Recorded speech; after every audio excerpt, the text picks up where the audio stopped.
The objective today is to accept string input in a program.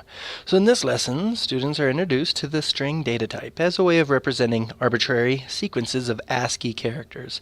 They'll use strings to accept input from a user as they work on mastering two new UI elements, the text input and text area. Your think, write, share here is what types of apps on your phone accept input from you and what type of input. Strings are a feature of essentially every programming language, and they allow for variable length pieces of text to be represented, stored, and manipulated. While a single string can be stored in a variable, it is worth noting that a string will typically use much more memory than a number. Numbers are typically stored in fixed width, 8, 16, 32, or 64-bit chunks. ASCII characters require a single byte, and so a string of 100 characters, short by most standards, would require 800 bits in order to be stored in memory, while typed programming languages require you to declare the size and type of a variable before you use them. In more dynamic programming languages, such as JavaScript, this memory management is abstracted away. So your think, write, share, what's the difference between storing a string and storing a number? The word concatenate means to link together or join. It is typically used when joining together two strings in programming, for example, hello and then the person's name. And then the word string is any sequence of characters between quotation marks. Think back to your app. Now that you have variables keeping track of useful information in an app, the next thing you probably want to do is make decisions based on their values. So for example, in the count up and count down app, what we want to say is if the count reaches 20, then switch screens. We want to add an if statement into the event handler to check the value of count immediately after we update its value. So to end the game now, your code will look something like this to the right. If the user gets to 20 points, the game is over, and a screen will appear and display some text saying congrats or game over or something like that.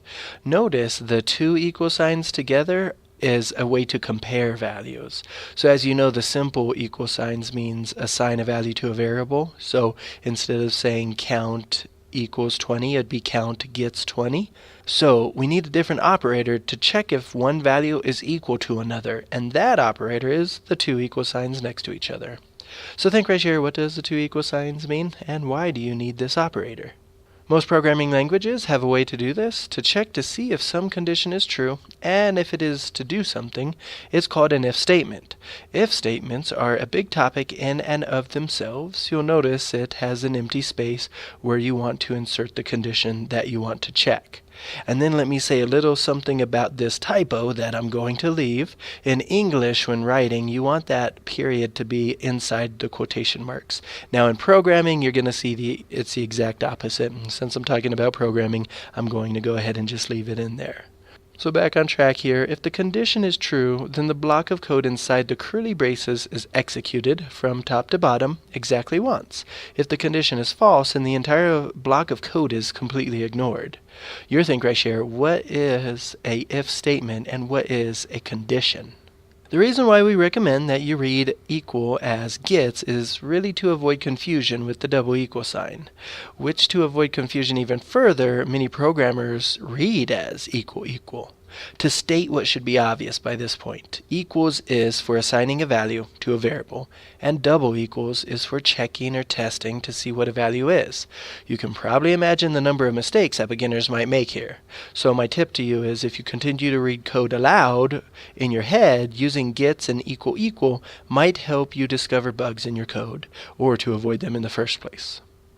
So think, write, share, what will the if statement to the top right do if I added a console.log with the parameter of an A?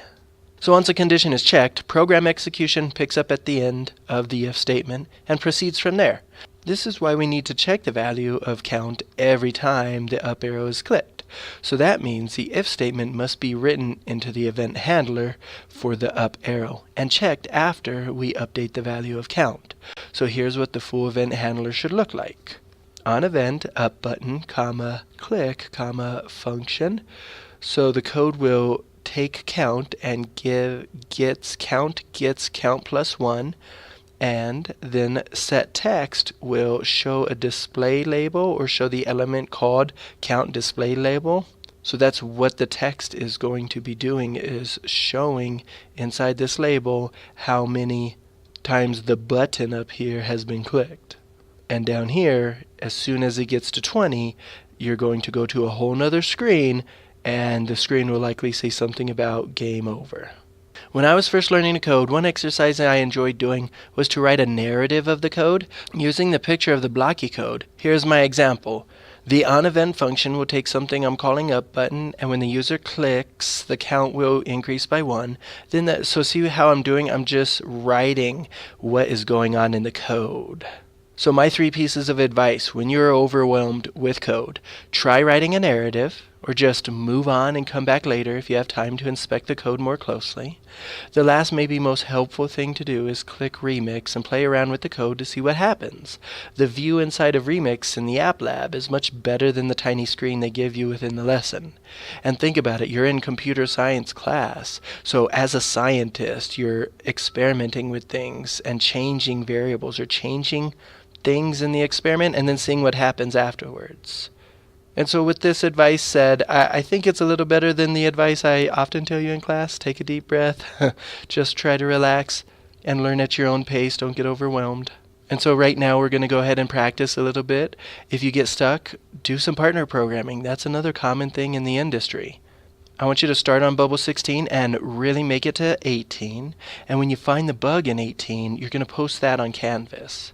And if you were in class just a few days ago when I had the guest come, Mr. Holthouse, a professional programmer and entrepreneur who sold his company, the same company that created some of the code that was used in Siri, a voice recognition application, he was giving us an example of how modulo operators are used in the traffic light. So I thought I'd show you how an if statement is being used in a traffic light. So here we are on Codeorg, where you're going to do some practice. Just follow the directions here. And if you get frustrated, again, click this Remix. And I really like the environment, the coding environment you're given here after clicking Remix. It just feels bigger, like more roomy, so you can do some more experimentations. And if you really want to twist things and make something completely original, that would be awesome. And let me take a look at that. So one more check for understanding here today, and you are done. In this code, what are the comments doing? And remember, a comment is this double backslash and then some words after that. So with that said, the lesson is over. Pick an IB attribute to connect to today's lesson. When you're done doing that, here's your DOL. You'll be creating an instructional Mad Libs app that allows a user to submit input of different types, such as a noun, verb, etc., and then combines them with text you've written to create a single, usually a funny, message. So the main criteria of your project is as follows. Your inputs will be something like this, and then the output will be something like this. And now we're taking baby steps here, so all you have to do for today's demonstration of learning is fill in the blank quotes. So you're going to copy and paste this code from Canvas and just fill it in appropriately. And if this is really simple for you, go ahead and do or accept the challenge. What kind of code would you need to make sure a person enters actual words rather than just numbers or something else ridiculous? What if you wanted to guard against a user putting in maybe something like curse words? Now don't type the curse words onto Canvas. We want to be professional here, but show me what the code might look like.